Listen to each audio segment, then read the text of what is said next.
Hi అండి, అందరికీ నమస్కారం. Welcome back to my channel. నేను స్వామి ఇరుముళ్ళని వీడియో పెట్టాను కదండి, దాని కంటిన్యూషన్ పార్ట్ 1 వీడియో ఎవరైనా చూడకపోతే ఇప్పుడే చూడండి.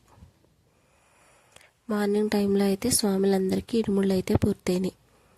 ఈవినింగ్ టైంలో బస్ తీసుకొచ్చి ఇరుముళ్ళు జరిగిన ఆలయం దగ్గర అయితే పెట్టారు.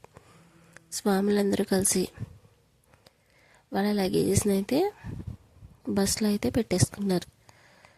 అంటే మా విలేజ్లోని లక్ష్మీ గణపతి ఆలయంలో ఇరుముళ్ళు జరిగినాయి. ఆ ఆలయం దగ్గర నుంచి ఆలయం దగ్గర సాయిబాబాది ఆలయం, అన్నపూర్ణదేవి ఆలయం, మార్గ మధ్యలో ఉన్న మిగతా దేవాలయాల దగ్గర కూడా కొబ్బరికాయలు కొడుతూ భజన చేసుకుంటూ ఊరి చివరి వరకు అయితే స్వాములు నడిచి వస్తారు.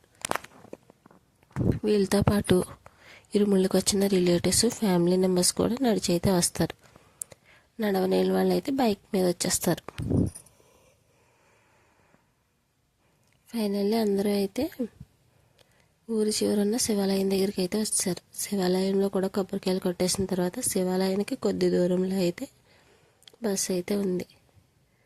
అందరూ అయితే బస్ దగ్గరికి రీచ్ అయిపోయారు. నెక్స్ట్ అయితే ఈ స్వాములందరూ అయితే శబరిమల వెళ్తున్నారు. మా ఆంధ్రాలో అయితే శబరిమల వెళ్ళలేని స్వాములు అయితే ఆంధ్ర శబరిమలగా చెప్పబడే ద్వారపూడి గ్రామంలో శ్రీ అయ్యప్ప స్వామి ఆలయం అయితే ఉంది. ఈ ఆలయంలో అయితే ఇరుముళ్ళు సమర్పిస్తారు. మా ఫ్యామిలీ మెంబర్స్ మధ్య స్వామి ఇరుముళ్ళు అయితే చాలా బాగా జరిగినాయి. స్వామి ఇరుముళ్ళు జరిగాక తీసుకున్న కొన్ని ఫొటోస్ అయితే ఈ వీడియోలో ఇంక్లూడ్ చేస్తున్నాను. ఫైనల్లీ మా వీడియోస్ కనుక మీకు నచ్చితే లైక్, షేర్, సబ్స్క్రైబ్. అలాగే ద్వారపూడి గ్రామంలో ఉన్న శ్రీ అయ్యప్ప స్వామి ఆలయం దగ్గర తీసిన వీడియో అయితే మన ఛానల్లో అయితే ఉంది. డిస్క్రిప్షన్లో అయితే లింక్ ఇస్తాను. ఎవరైనా చూడకపోతే ఇప్పుడే చూడండి.